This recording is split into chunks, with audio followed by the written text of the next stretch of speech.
Good evening from New Zealand, and welcome to participants from around the globe and whatever time it is with you. And thanks for joining our seminar series introducing the GRA Flagships. Tonight we will have two presentations, and the presentations will be followed by question and answer sessions. And I will moderate the question and answer sessions. We may not have the time to answer all questions, but we will endeavour to answer them afterwards if they're not answered during the session. With regard to questions, the chat function will be turned off and you'll have to use the Q&A function, please, to ask the question.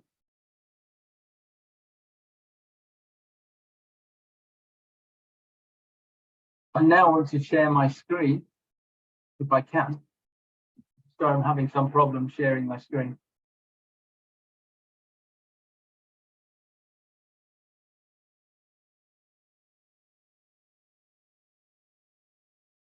So as I said, tonight we have two flagship outlines for you. First one is from Dr. Marta Alfaro from Chile, which will describe the flagship project development of context-specific emission factors from the application of nitrogenous fertilizers. And then after that will be followed by Dr. Eric Menkhoff, who will present the evaluation of mitigation and adaptation co-benefits of agricultural GHG adaptation and mitigation strategy.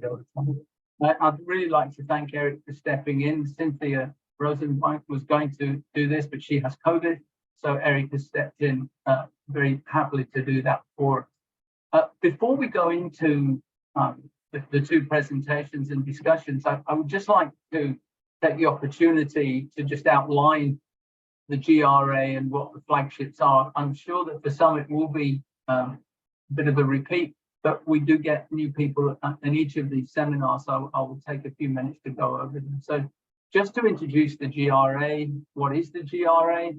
It's a voluntary alliance of countries along with partner organizations who are looking to reduce greenhouse gas emissions without reducing food production. Currently, we have 66 members and 24 partner organizations. And just a few statistics, we have 70 currently, we're supporting 72 international collaborative projects. We've awarded around 172 fellowships with recipients from 45 countries. We have a network of around 3,000 active scientists. And the kind of work we've been doing is based around technical training, technical workshops, technical guidelines, in addition to collaborative research projects. A lot of our success is down to our partners, and I can't go through every one of them, but the partners are very much involved in everything we do and support what we do. And we work with partners to try and enhance the outcomes from both of our endeavors. So just on what is a flagship project?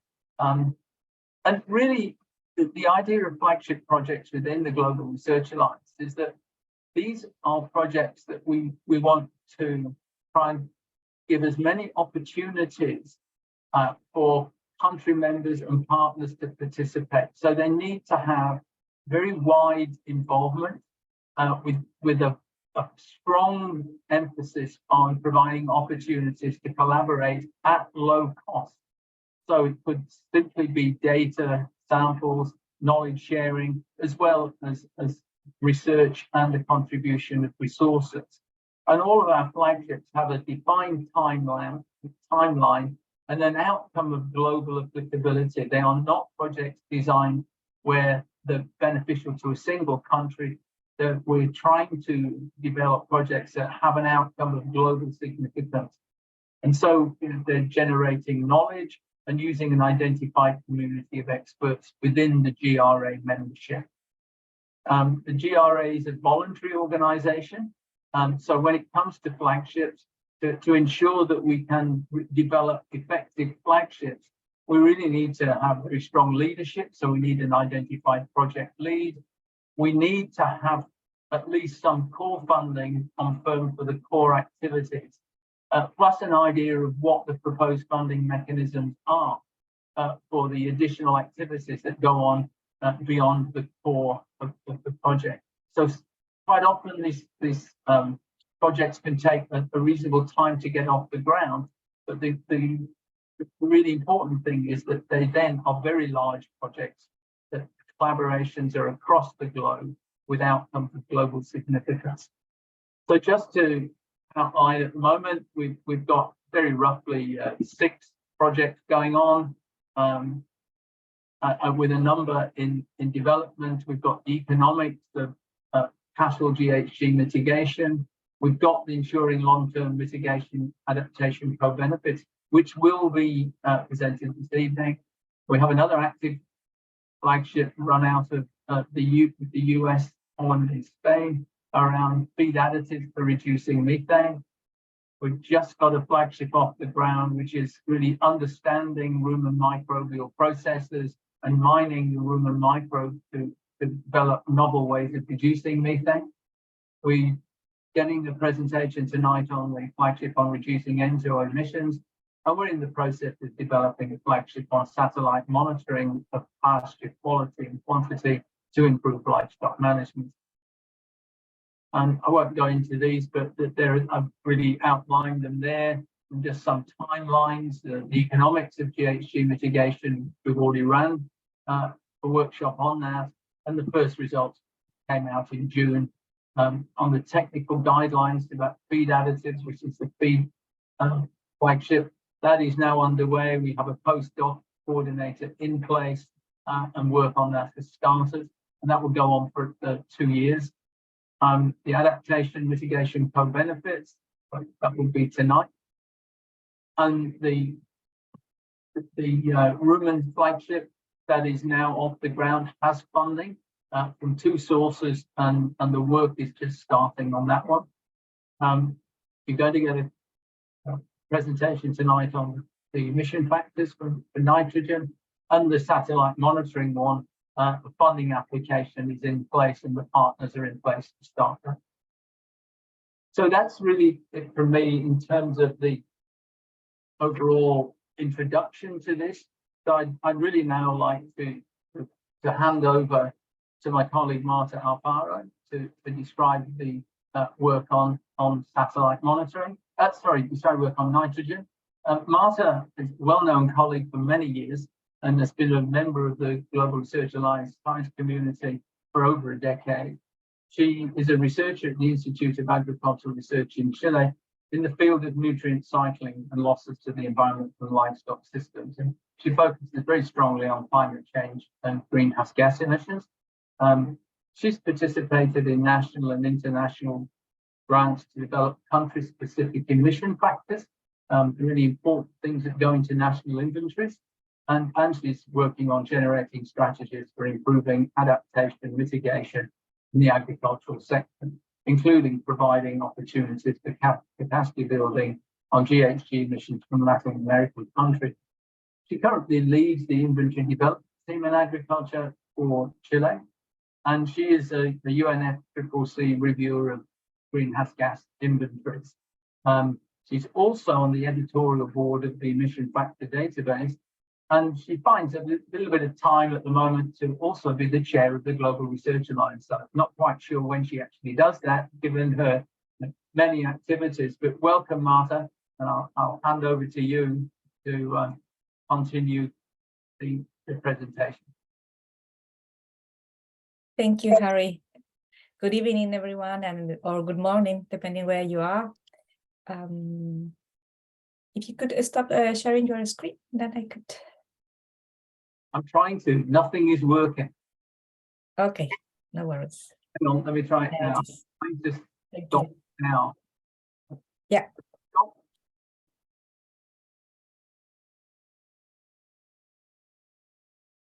Did you confirm that you see my screen?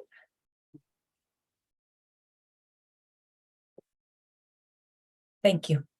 Yes. Thank you for joining this session of the GRA Flagship. We will be discussing over the next 15 minutes about the flagship related to the development of context-specific emission factors from the application of nitrogenous fertilizer. This is a flagship that is, there are two colleagues, my colleague from New Zealand, Tony van der Bieden from AgResearch, and myself here back in Chile. The first conversations for this flagship started probably a year ago. It was at that time the special representative from the GRA, Katie Montgomery, who started the initial conversations around the world on the need of having a special flagship in relation to nitrous oxide emissions and more accurate emission factors. This flagship was approved by the GRA Council in the meeting of February this year, and the grant started finally in March this year. It is sought to run for 48 months. And we all know that there has been quite a development around the world in relation to nitrous oxide emissions and emission factors. Nevertheless, there is still gaps on specific agricultural systems or specific latitudes around the world where little is known, or still tier 1 emission factors are used in the accounting in the inventories. And this becomes even more relevant under the Paris Agreement umbrella and the need for our countries to achieve mitigation in the sector. So considering that, we sought to develop this flagship that is aimed to, the main aim is to compile existing data and undertake new field measurements to develop context-specific emission factors associated to the use of synthetic nitrogenous fertilizers for the purpose of inventorying, including nitrous oxide mitigation accounting. So one of our aims as well is to test or develop new mitigation options in relation to nitrous oxide emission from soils. We have at the moment more than 20 institutions or partners interested in this flagship. We have a great representation from Latin America as well as from Europe. But if your institution is not here and you are willing to contribute to this initiative, please write an email and we will be happy to tell you more about it and to include you in our flagship. We have organized the flagship in 3 phases so far. We are at the moment in phase 1. Probably you are aware of the Dataman database that was as a result of a previous flagship within the GRA. And we would like to expand that database to include information on nitrous oxide emissions and factors affecting these emissions. That will be the first steps of this flagship. And the idea is for this expanded database to be available and public for everyone to use as required. In phase 2, and as a result of the data gap analysis that will be carried out when we have this expanded database, we will plan and organize new field research as to respond to those gaps. And that will require, of course, new funding and new grants to be developed. And in phase 3, we have considered to use the dataset for gap filling and statistical modeling, usually to understand the main processes affecting these emissions and ideally testing different mitigation alternatives around the world and the different environments and agricultural systems to develop the context-specific emission factors 2 and 3 that could be implemented by our countries as part of the inventory accounting. The main outcomes of this flagship in phase 1, as I mentioned, the idea is to expand the original Dataman database. We will be generating scientific manuscripts, of course, and make the database available. Then in phase 2, we would like to include existing field research that is being undertaken at the moment and to develop common protocols and guidelines, particularly for complementary data that will be useful to understand the key factors affecting nitrous oxide emissions, and we will be looking to develop new grants and research funding support. And then in phase 3, we will have information on the tier 2 and tier 3 emission factors, as well as the testing of new mitigation options, and always scientific manuscripts and information for farmers. What have been doing so far this year? We were very concentrated in acquiring funding, structural funding, to take forward this flagship, and we are very happy to share with you good news. First, we got the approval just recently of the grant called Refining Emission Factors for Inventory Reporting, which is the result of a joint proposal between Ireland and New Zealand. For the greenhouse gas joint call those countries had in place this year. This is a 4 years proposal, and it's led by Tony van der Bieden in New Zealand and Dominica Groff from GRA in Ireland. It is aimed to develop tier 2 or tier 3 nitrous oxide emission factors from various end sources, including synthetic nitrogenous fertilizer. This builds on the Dataman project and is mainly focused on temperate grasslands. They will be using a complementary approach, including experimental data and modeling, and it has a budget of around 1.5 million euros. Additionally, we have secure funding, from Fontagro, which is a technical fund for agricultural development in Ibero-America, so includes Spain. The name of this grant is Optimizing Nitrogen Use, with providing more production with less impact. This is also a 4-year proposal and led by INEA Chile. It is aimed to develop tier 2 and 3 emission factors from different sources, and will be having experimental data on temperate and tropical cropping and grassland systems, and will include activities in Peru, Panama, Dominican Republic, Argentina, and Chile. The current budget approved is $400,000 US. So to start with the flagship activities per se, we would like to invite, if you would like to participate and contribute to this flagship project, we would like to think if you could contribute with historical data and or current experimental data on nitrous oxide emissions and ammonia volatilization from fertilizer treatments, and see if we could include those in the existing database over the coming years or at the beginning of the grant. Contributing with expertise such as a statistical analysis or modeling, or if you have initiatives that are starting and that are related to this flagship, we could join forces and integrate those funds and activities as well.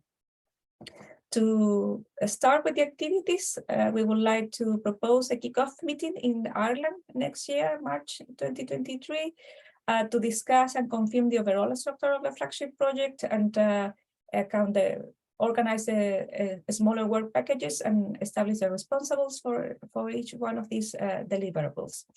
If you're interested in participating in this activity, please contact Dominica from Chagas. Here you have her email if you would like to receive more information on the organization of this meeting. Finally, we would like to invite you to get enthusiastic about this flagship and join us to provide tier 2 and tier 3 emission factors that our countries could implement in the inventories, and to provide a better accounting, and also the effect, being able to reflect the effect of mitigation options in our systems. So with that, I would like to thank everyone for your attention, and I will stop sharing my screen.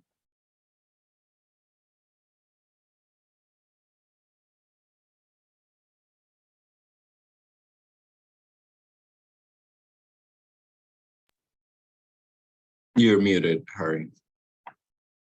Could I urge people to put their questions into the Q&A, please? Martin, a number of times in your talk, you mentioned Dataman, and that may not be familiar to many people. So could you explain what Dataman was and how Dataman links with your current projects. And in particular, are there products, information that came out of Dataman that people may find useful even before you, add to that with this current project? Yes, thank you, Harry. Good point. Dataman is a database that was developed under NISA previous GRA Flagship Project, and it was oriented when it started to develop again emission factors, more advanced emission factor for nitrous oxide and ammonia volatilization for manure use, either from livestock in general around the world. And that's it. As a result of it, we already have a database that is public. It's placed within the AgResearch site in New Zealand, and people could access this database and have information of the current status of emission factors, as I said, for nitrous oxide and ammonia using manures around the globe. There are also a couple of significant papers that were published that present this database and analyze the general of the overall data that we have found so far. And the idea is to integrate to that database the information we will be generating in this flagship project to expand that database for nitrous oxide emission from soils using a nitrogenous fertilizer. So complement the existing information on manures and slurries with nitrogenous fertilizer. So make it a wider overview of the database, given that we already have the structure and people participating and collaborating. Thank you, Marta. I do have a question, and maybe you've answered this. Are you interested in information on organic fertilizers in this project as well as inorganic fertilizers? Yes, of course. The main focus of the flagship is inorganic fertilizer, but if you have information of organic, that'll be very much welcome as well, because it will nicely complement the information we already have within this database I was mentioning. So it'll be really good if you have information. Also, if I may, there are people contacting us saying they have only ammonia volatilization information, not nitrous oxide emissions. We'll be very much welcoming that as well. Just a question, Marta, and this is around the global reach of the project, that you have partners in Latin America, there were European, New Zealand. One glaring omission was the African continent. And are there opportunities for colleagues in Africa to join the project? And if yes, so, what are those opportunities and how would they join into the project? Yes, of course. The project is open to everyone. It doesn't have a regional focus. It's just by chance that we are organized this way because we got the pillar, the funding. But it's open to everyone. We are very much welcome participation, particularly from areas where little information exists, like such in Africa. So we are very happy. If you would like to join us, please write an email and we'll make sure we'll keep you in the loop with information. If you have data, you could contribute with your data, because we know there has been research in Africa over the years, so we could have that data being included in the database. And if you are starting a research grant, ideally, that's the perfect world, right? We will have new information coming from Africa. Other possibilities of participation is if you have students and you would like to provide students, an exchange of the students with countries participating in the flagship, that will be really nice. The Cliff Grad Awards is a good opportunity to do that. We will have soon a student coming from Kenya to Chile, so that opportunity exists, and we could further support that for the next rounds of the Cliff Grad Awards. So that's another alternative of participation. Thank you. And another question, which is, I think, slightly along the same lines and a bit more technical, is that for countries wanting to participate, how many years of data are you looking for? What is the sort of data quality that you're looking for it to be useful for the project? Because in many countries, it's expensive to collect data. They may not have comprehensive data, but they may have some data. So what is the sort of what are the parameters around the data you're looking for, if that can be answered simply? That's a difficult question. We welcome all data. If we consider the IPCC point of view, we will say 1 year data at least, because the emission factor should cover a year. But it depends on the cropping systems as well, on the characteristic of the agriculture, because we know we have some areas around the globe where agriculture or livestock production can only be undertaken at certain time of the year, given the climate. So in those cases, you know, it's like in Patagonia, for instance, we only have livestock production grazing during the spring and summer, because the rest of the year they are under snow. So it depends where you are, but get in contact. The best thing is that you get in contact, you write us an email, and we will look at your data and see how can we integrate that information in the analysis we will be carrying out. So don't put yourself out, put yourself in, and then we will discuss around it. Thank you, Martha. Just a question from a very old colleague of mine, Nick Hutchins, who I've seen for a long time. Hi, Nick. Can you confirm that you have long-term funding to host the database? Because we do know that databases always great intentions, but how do you ensure that the database can be kept up and up to date and managed into the future? Well, what the experience has shown is that the Dataman database, which is 2-3 years old now, it's been taken forward through this flagship. And ideally, over time, we will be creative and find new ways to keep and maintain the big database forward as well.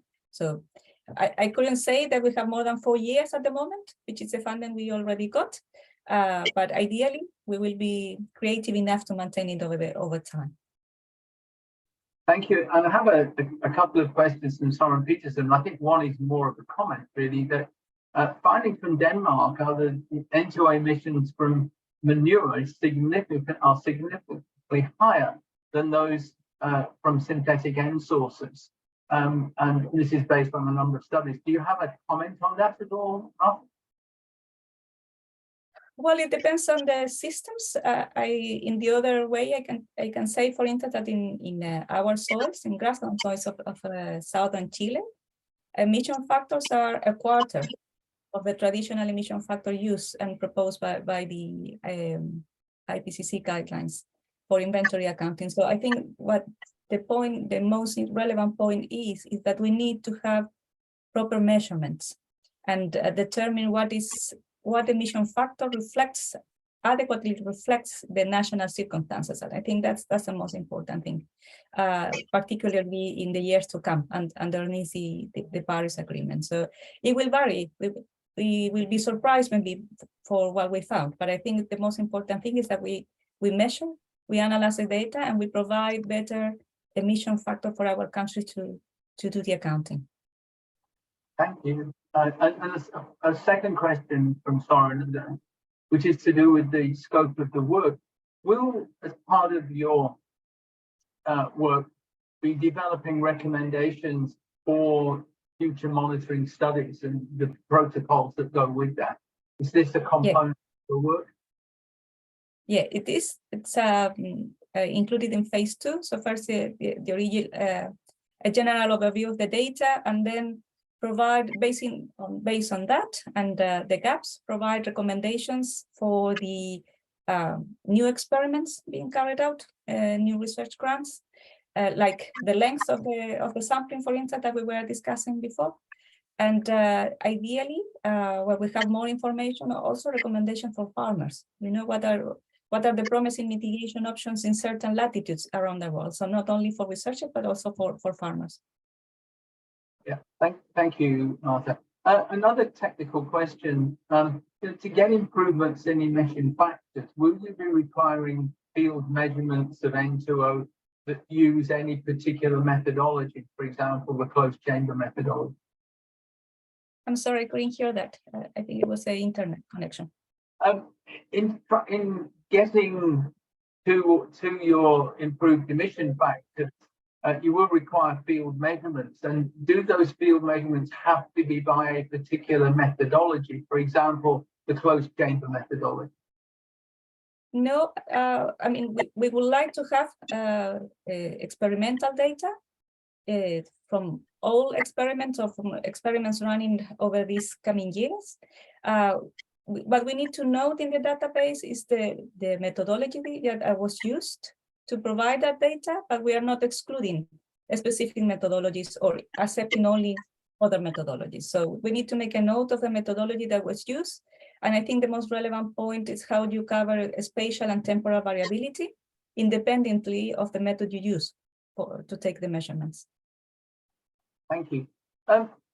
Just another question that really comes from your talk around the different tiers of emission factors. And this question is around tier 3, because tier 3 by definition are country specific. And it really is, well, this is an example in Southeast Asia. Most of the farms are small, marginal, and they have integrated crop livestock. So, and more generally, the number of locations where you'd have to develop a specific emission factor could be huge. So what do you hope your global coverage will be within this project? Because as soon as you go to tier 3, it becomes very specific to certain localities. Yeah, that's when we think modeling will be very significantly or will contribute significantly to the development, because if we hopefully we will better understand how emissions are produced, and we will have an adequate representation of this different agricultural system, not country specific, but regional specific, if you want to call it.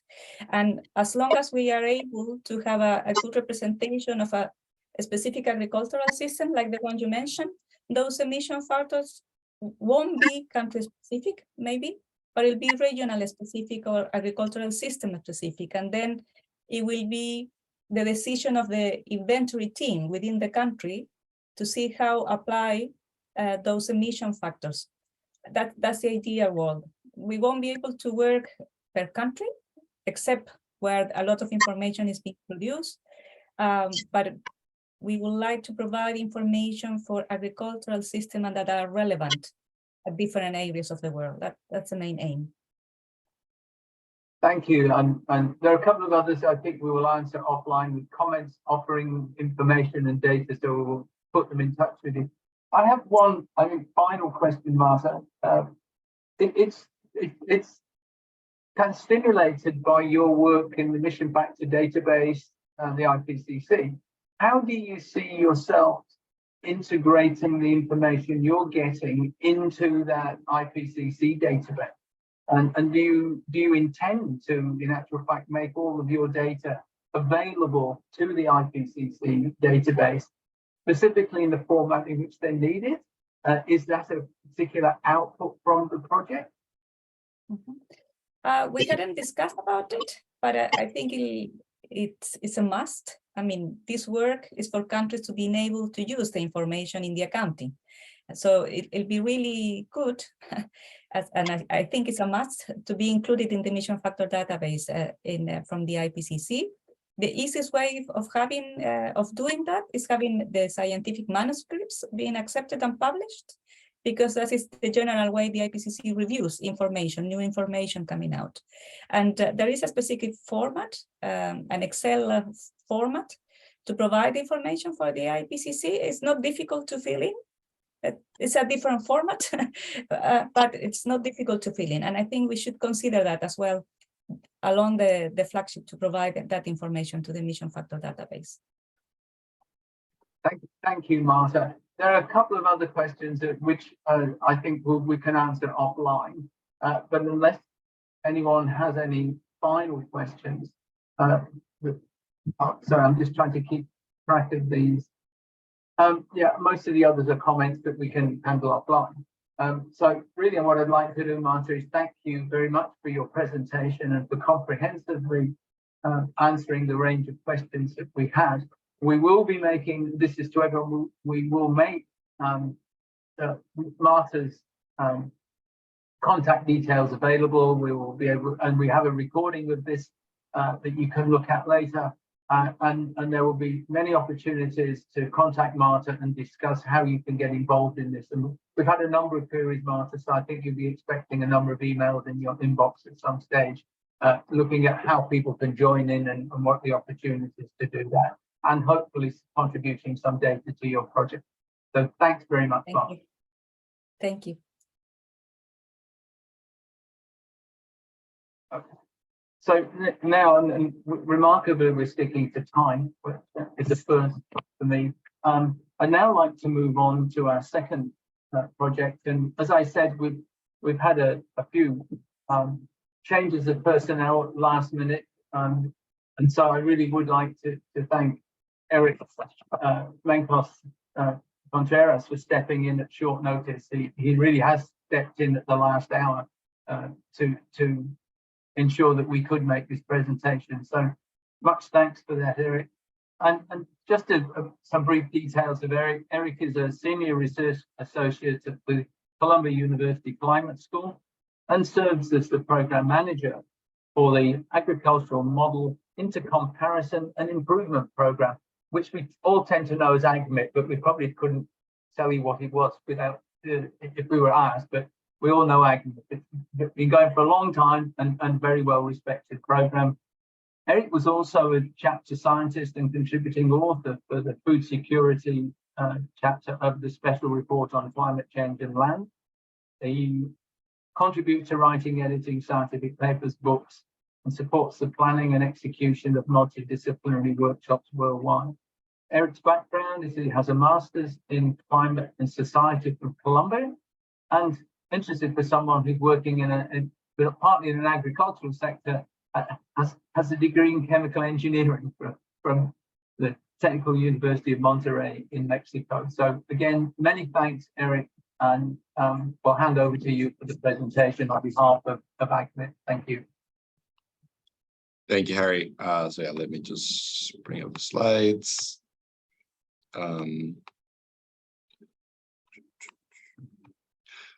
Okay, perfect. Yeah, so as Harry said, so apologies to anybody who maybe was hoping to hear from Dr. Cynthia Rosenzweig. She fell ill and obviously wasn't able to come. We were going to have Dr. Sonali McDermott do it, but then she also fell ill just last night. So yeah, so I'm jumping in at this time. So anyway, and we have Dr. Roberto Valdivia on the line, although he's traveling and his internet is a little spotty, but he might be able to answer some questions in the chat or in the Q&A. But anyway, I'm basically here representing AgMIP. We all of us, Cynthia, Sonali, Roberto, and me, we're all really part of AgMIP, even though we're all at our own institutions. And really the project that we're talking about, the flagship that we're talking about, is evaluation of mitigation and adaptation co-benefits, which we, as a shorthand, call MAGB, of agricultural greenhouse gas emissions reductions strategies over time. You know, we want this to be something that we can track over time. So starting just from the beginning, what's the situation or issue that we were really trying to address with this flagship is that to promote climate change action and the Sustainable Development Goals and meeting the Paris Agreement and many other commitments that countries have made, you know, there is growing attention from policymakers, from stakeholders, and from researchers on what interventions exist that can contribute both mitigation and adaptation co-benefits, although in some cases there's also trade-offs, and we also want to consider synergies. You know, some examples of those types of interventions are sustainable intensification, which is really what we're focusing mostly so far in our flagship, and I'll talk a little bit more about that in the next slides. But there's also options like soil carbon sequestration and more, you know, integrated crop livestock systems that offer both you know, potential for mitigation while also making systems more resilient to climate change. So going down into the actual, the project and what we're trying to achieve, what are the goals of the project. As you know, Harry mentioned, maybe many of you are probably familiar with AGMIP already. At its core, really, AGMIP is a modeling, it's a network of agricultural modelers.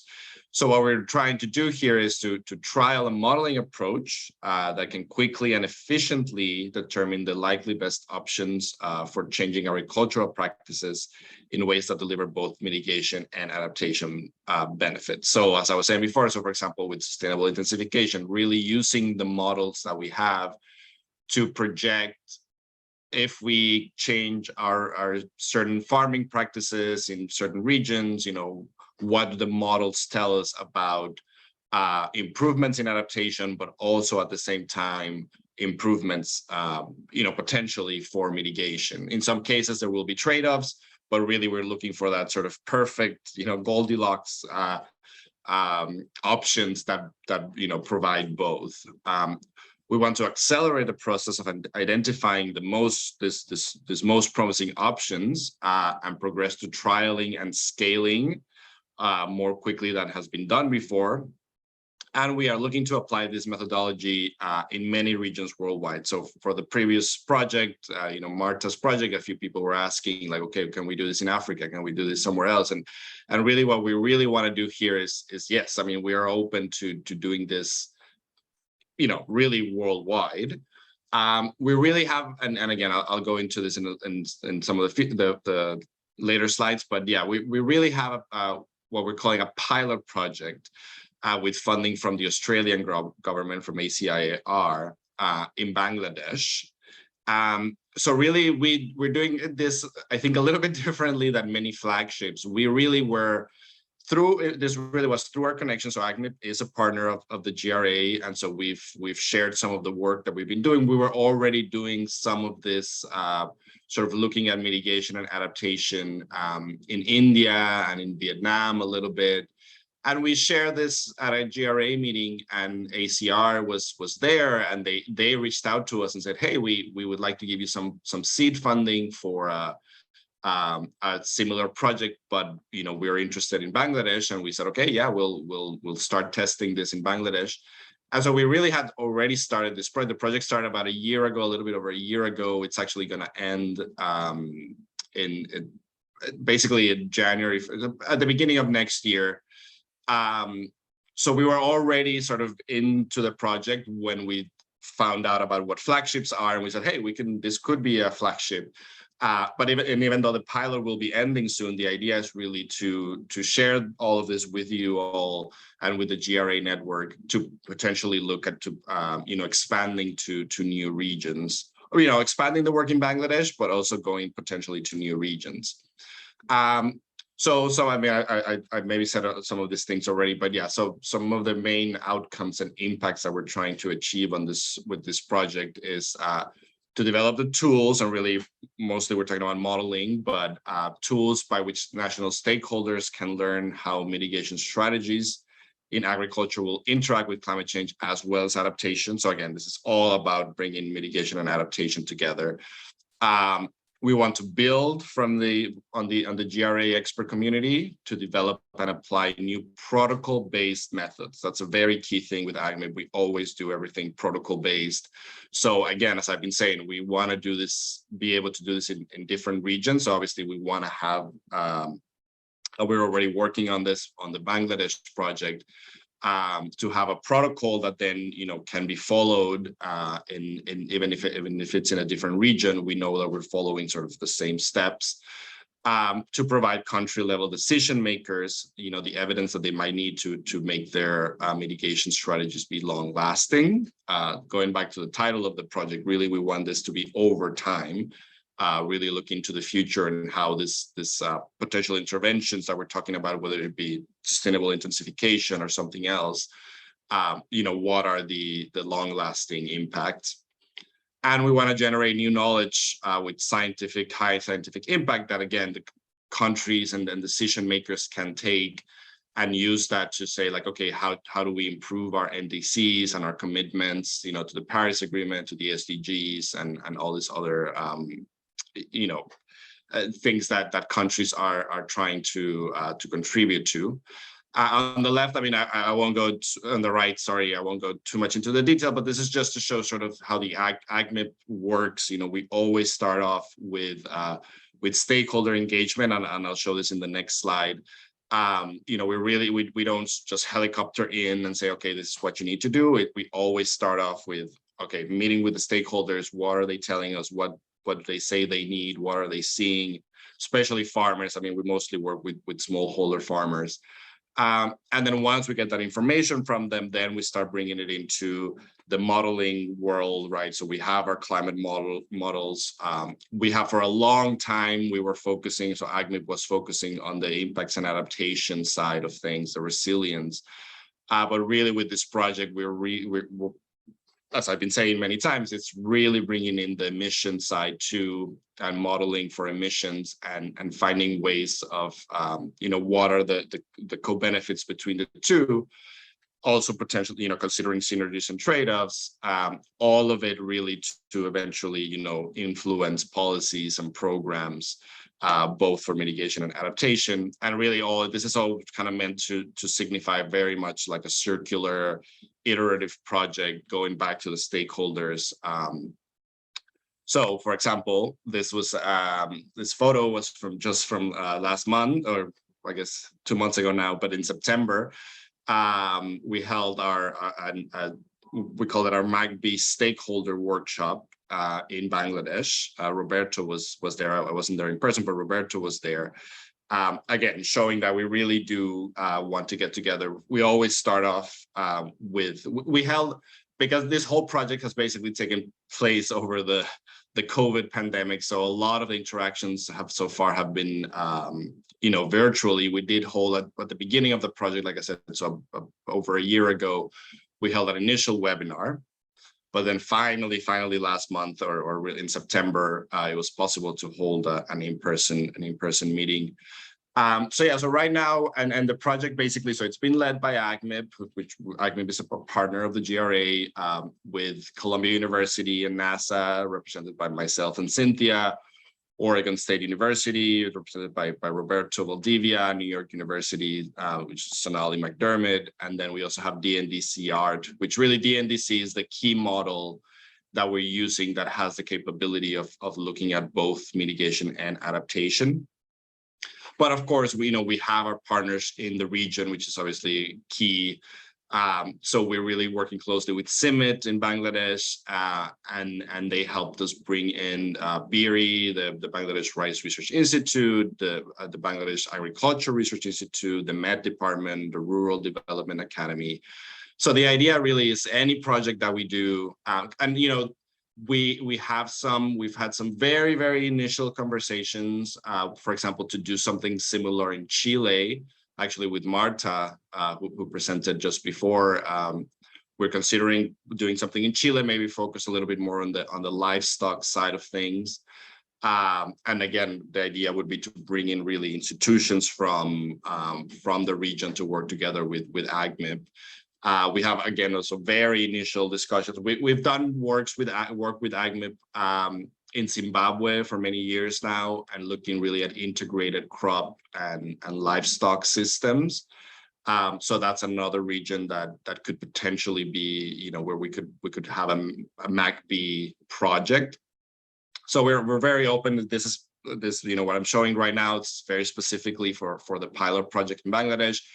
We are hoping potentially from ACR, although there's right now there's no commitment. The project is as I said, the pilot will end early next year, but we are hoping that there could be a next phase, whether funded by ACR or we're very much looking open for looking for opportunities to expand in Bangladesh, but also, like I said, potentially in Chile, potentially Zimbabwe, and as I said, AGMIP really started doing a lot of this work already in India and Vietnam, even before we joined the GRA. So we also are looking to continue that work. So sorry, I think I might be getting close to overtime. So in Bangladesh specifically, so really what we're looking at in Bangladesh is rice, what we call system of rice intensification. and really, so basically looking at interventions for how growing rice could be done in a way that's more, again, it's more resilient, and at the same time also reducing greenhouse gases. We have a number of climate models that we use. As you can see, some of them on the screen, or MIROC 6 and HAD-GM. We're using two crop models. Really, the main one so far, as I said, is the NDC, because it has this capability of doing both mitigation and adaptation. But we also have a person who's an expert in AppSim who's working on the project. We're using field survey conducted in Bangladesh from 2019 to 2021. We have a couple of databases. One of them that was, or really survey data, one that was done by CIMMYT, and then we have one, we call it the Chris Barrett data. It's probably, I'm blanking on the institution right now, but basically Chris Barrett's group did a project in Bangladesh, and they provided some very, very useful survey data. The soil data, we extracted it from Soil Grid 2.0 of ISRIC and corrected it by soil profile data from field experiments. And we're using TOAMD as our economic model, and Roberto Valdivia, who I mentioned, he's really the expert on TOAMD. So some of the things that we're already seeing, very, very initial results, but basically the intervention that we've so far been able to test using the models is the alternate wetting and drying. Probably many of you are familiar with how rice is grown, and the fact that the fields are usually just completely flooded, which results in bacteria that produces a lot of methane, which obviously, as we all know, is very, contributes to global warming and climate change. So the idea is testing this alternate wetting and drying technology, where rather than flooding the fields all the time, you're really doing it more controlled.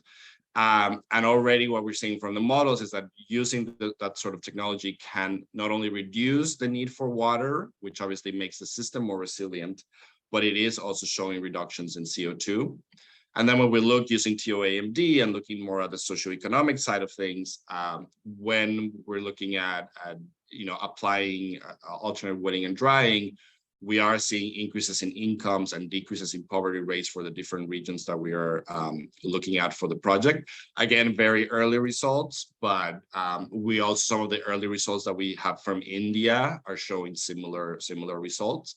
One thing, for example, like I said, always looking to the stakeholders, at the workshop that we held in September, some of them said, like, look, this is great, but in some cases, in some farms, we don't have too much control of our water, right? Like the government or other institutions just tell us, like, you're getting this much water, this amount of time, and that's it. You don't get to like turn it on and off. So obviously it's all has to be very region specific and really almost farm specific. So, there are things like that we obviously have to consider. As I said, this is very much a pilot project. So we'll be, we're learning a lot from this experience, and what we're really hoping is that we'll be able to expand and do more, both in Bangladesh and then hopefully, expanding to other regions. Finally, so opportunities to get involved, similar to what Marta said for her project, contribute data. Like I said, the survey data is super important, especially if we're going to a place where maybe AgMIP has never worked before. Always the limiting factor is, how much data do we have? So obviously, if there's any team, anybody on here who's interested in this sort of mitigation and adaptation, and you have some farming data that you would be willing to share, we very much welcome that. And if you have modeling experience, we're very interested in collaborating. AgMIP is very open. Anybody can really join AgMIP and be part of the modeling community of AgMIP. Specifically for the GRA, I mean, we really have been sort of housed under the integrative research group, but really, I mean, the paddy rice obviously can contribute a lot, especially for the projects like in Bangladesh or anywhere where we're looking at rice. But the cropsland team, and also obviously livestock is super important. We're very much open to collaborate with any of the teams. And then, if there are any country representatives, similarly, like I said, so the Australian government really reached out to us and said, hey, we want to give you some seed funding for Bangladesh. if there are any other countries who would be interested, to do something in their country, or to maybe provide funding to do the work in a different country, we very much welcome that, and we are constantly looking for funding streams. And very, very last thing, we do have a special issue right now in CABI, Agriculture and Bioscience, specifically on this topic. So it's a special issue on co-benefits and trade-offs to food security for mitigation and adaptation in agriculture. We're openly requesting papers. Dr. Sonali McDermott really is leading the charge on this. So if you would be interested in contributing a paper, you can write to me, or you can write to her. You see her email on the screen right now. CABI AMB has kindly, basically, it's sort of open-ended. There's no date when we have to submit all the papers, so it'll just be sort of, as more papers come in, they can be added into the special issue if the topic is relevant. So please do reach out if you have any recent work or anything that you want to publish around this topic, that we could include in the, as part of the special issue. And I'll leave it there. Thank you very much.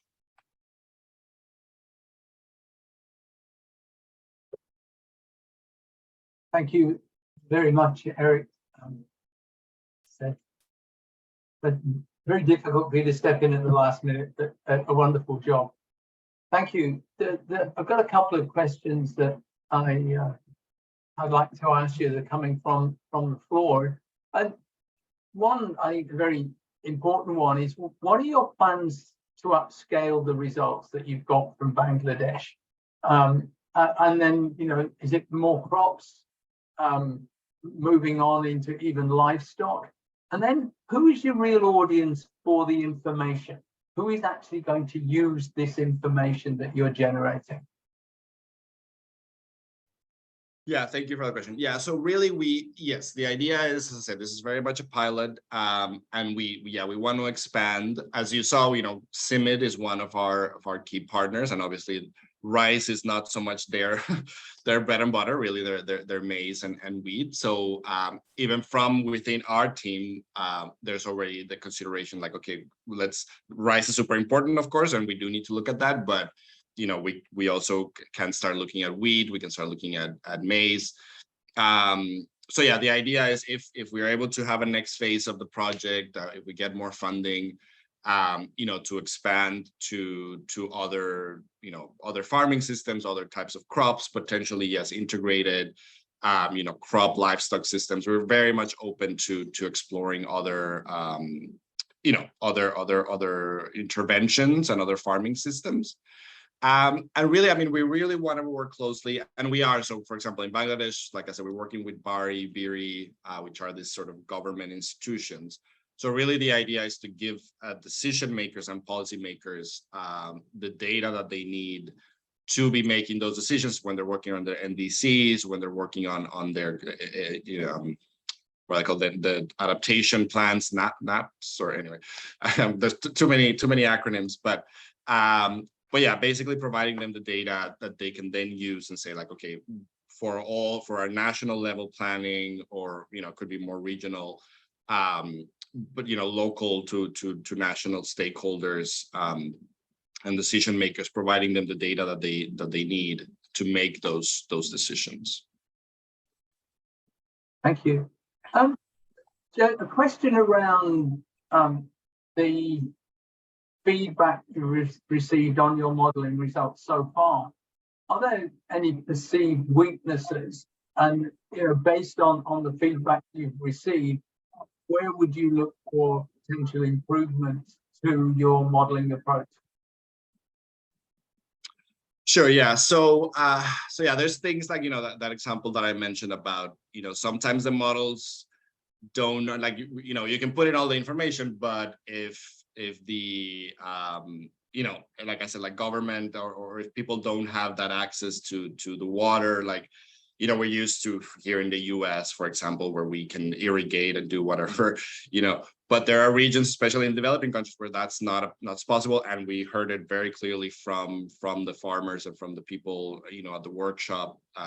Sometimes we don't have. I mean, it's great, it's alternating wetting and drying. That's a great idea, but we just sometimes don't have the capacity to do that. So really, I mean, one thing that AgriP has developed is this idea. So it's the representative agricultural pathways, or we call it RAPs. Which basically it's sort of similar to the SSPs, or what IPCC's socio pathways. And really the idea there is that we can put in, say, like, okay, if we apply if a certain policy comes into place, or creating sort of a storyline into the future of how the systems might change. I mean, something as specifically as, okay, the government controls the water. I don't know, maybe Roberto really could probably answer this a little bit better, but there are things in the RAPs that we can put in that make it more realistic. Because this is a pilot project, the RAPs take a lot of work, and then it requires a lot of more data than that we can do for a pilot project. So really, in this pilot project, we haven't brought in the RAPs, which is really a very strong part of what AgMIP does. And so the idea is, if we have a larger grant, larger project, we would definitely bring in the RAPs component to do test different potential futures. Really, that's really what the RAPs are. It's like potential futures for this particular system, and then seeing what the results are. And that's also bringing in anything that we get from the stakeholders, if they give us certain components that we maybe weren't aware of, but the farmers or stakeholders are telling us, we need this. This is the reality that we are seeing. Those are things that we bring into the RAPs, and then we're able to provide a much more realistic view, view of what it would look like into the future with climate change, and whether if you keep the current system, if you keep doing things the same way, this is what's going to happen. If you switch over to a new type of farming system, this is what would happen. So yeah. A follow-up from me. Do you have a behavioral component to your modeling approach? So it's something, I mean, we are working more to bring that in, but there is what's the word, management practices and things like that. There is on the TOAMD, and again, I said too bad that Roberto's connection isn't great, because he really is the expert in TOAMD. But yes, I mean, I believe the answer is yes. I think it's something that it's brought into can be brought into the TOAMD. So anyway, yes, I believe that's something that we can bring into it. I've got a couple of quite specific ones around. Someone's asking how they can select the appropriate type of CMIP6 model for their study. I don't understand the question because I'm not understanding, but I'm sure you do. Yeah, so I'm actually looking at the question. Sonali is our climate expert. Since I'm also working in modeling, how can I select the appropriate type of CM6 model for my study area in Ethiopia? So Teddy, I think I'll keep that question in mind, and I'll get back to you. I'll double check that with Sonali, because yeah, she's really our expert on all things climate modeling. Yeah, and there was a follow-up question is about the type of climate variable data you need to input into your model. Broadly, what sort of depth of climate data do you need? Yeah, I mean, really, we're always, we have, we're looking at temperature, T-mean, T-max, changes in rainfall. So yeah, I mean, really, and it depends, depending on the region, we can sometimes, as I said, data can be a little bit more scarce, but yeah, I mean, we're looking really always at those sort of things, what are the changes, in T-max, T-mean, some, looking at rainfall. So yeah. How do you get that for future climates at the right scale? So that's part of the work that so like I said, so AGMIP really the climate team, which again in this particular project led by Sonali. And sorry, what's that? Could you repeat that question again? Sorry. But you're talking about regions and region specific. How do you get downscale climate for a region, and particular future climates for a region? Because some of the models you use with climate are actually quite coarse. How do you get them downscaled to particular regions? You talked about being quite specific in regions and being regionally specific. I wonder how you simulated the data for future climate change, etc. Sure. Where does that come from?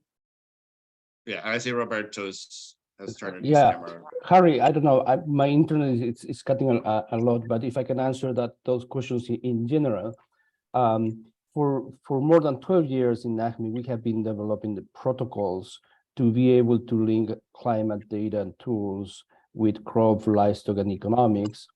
And all of that is published on the website. I can put in the chat the ACME website. And so we have the protocols, how we use these, the GCMs, the different projections of climate linked to different RCPs, SSPs, and how we can download those to specific regions. And the methodology to select with the cloud of projections, how do we select a range that we can work with, right? Because if we try to use all the GCMs and looking at climate, crop, economics, it's a massive work. So we need to be able to select a possible range scenarios that we can work with. So we have all that described in the different protocols and reports on the ACME website. So I can put that on the website, the link, so people can go and visit it, and everything's open. Thank you. Eric, just a much simpler one is, how can people get involved in the modeling flagship? What's the route by which people can get involved into your work? Sure. I mean, honestly, you can reach out to us. I don't know if people have access to our emails through, when you signed up for this, for this webinar or not. But you saw Sonali's email there at the end for the special issue. But really, so you can join AGMIP. So and I'll put it in the chat. If you go to the AGMIP website, you can learn a lot, as Roberto was saying. And you can, so we have our own AGMIP sort of community, and really anybody who's doing modeling or is interested in it, you can join that. We have a listserv where we send out announcements and things like that.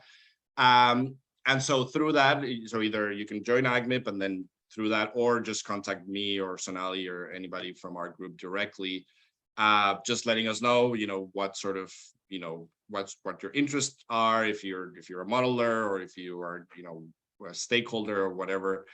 As I said, we're very, very, very open to new partnerships. So please, just get in touch. Let us know what you would be interested in, whether it's Bangladesh or if you're looking at another region.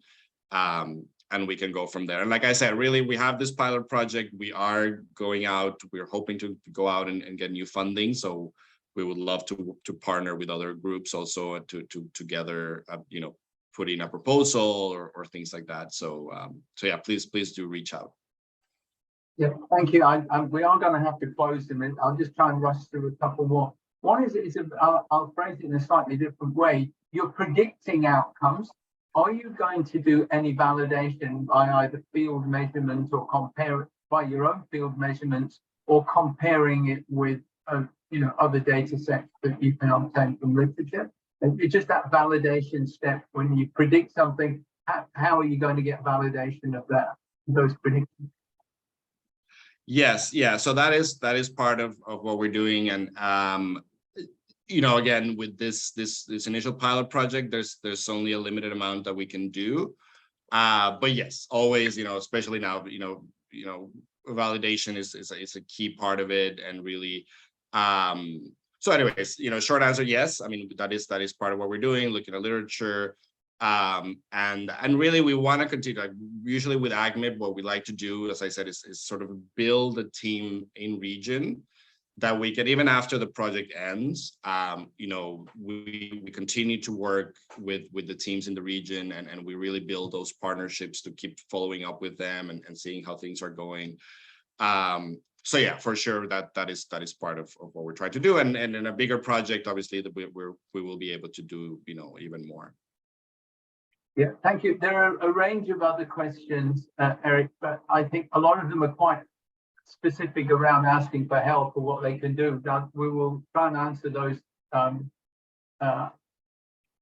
after the seminar finishes, because I think a lot of them are quite specific then, and I think they're better answered by email subsequently. I did have there was a comment, I think, saying, unfortunately, although you can theoretically predict that alternative wetting and drying is beneficial, that the actual uptake of it as a practice has been disappointing.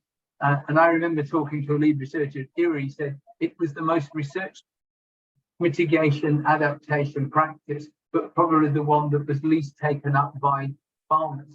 Do you have a comment on that? Yeah, I mean, and we have, I mean, as I said, even when at the workshop that we got a little bit of pushback. Maybe I see Roberto. So Roberto was there in person. Roberto, do you want to say a word on that? Yes, and exactly what we are trying to find out is one of the reasons we are interested in AWE or the sustainable rise of intensification is because it's believed to have these benefits in terms of increasing yields, reducing emissions. But frequently seen is that farmers, they would like to adopt, but they don't adopt it, or they just partially adopt AWD. But one interesting thing that we've been looking at our model results, but also just visiting the rice farms in Bangladesh, is that AWD, it's only successful if farmers have control to water, right? Because AWD, it really depends on when they irrigate and the timing of that. So in many cases, farmers don't have control over water. So it's a community-based access to water, and they open the pump at a specific date when maybe not the most appropriate date. And that's when they see a decline in yields when they use AWD, if they don't have control to water. So that's one of the things we're looking at. And for example, if we are able to continue with this project, one of a specific issue is looking at the policy aspect of that, right? How can we help farmers or this structure to change so farmers can have better access to and control to water? Thanks very much. Thank you, Roberto. And again, thanks again to Eric for answering those questions. And again, thanks to Marta as well for presenting. So that draws this webinar to a close. I just got a couple of things to cover. The end screen of our webinar is set to a Flagship Projects page, and you can get information on our flagships from that page. And I think both of our presenters have offered to answer your queries if you directly contact them. You can get their contact details as well from us. Just a little bit of promotion for future. This is our second webinar in the series of looking at the GRA Flagship Project. We have another webinar to go that is still in the planning stage. We can't give you an exact date, but please keep an eye open for another one webinar in this series. And I think with that, I'd just like to finally again thank our presenters, thank the audience. As usual, we have run out of time for questioning, but please be aware that we will answer those questions. They're not forgotten, and we will endeavour to answer every question that has been posted in the Q&A.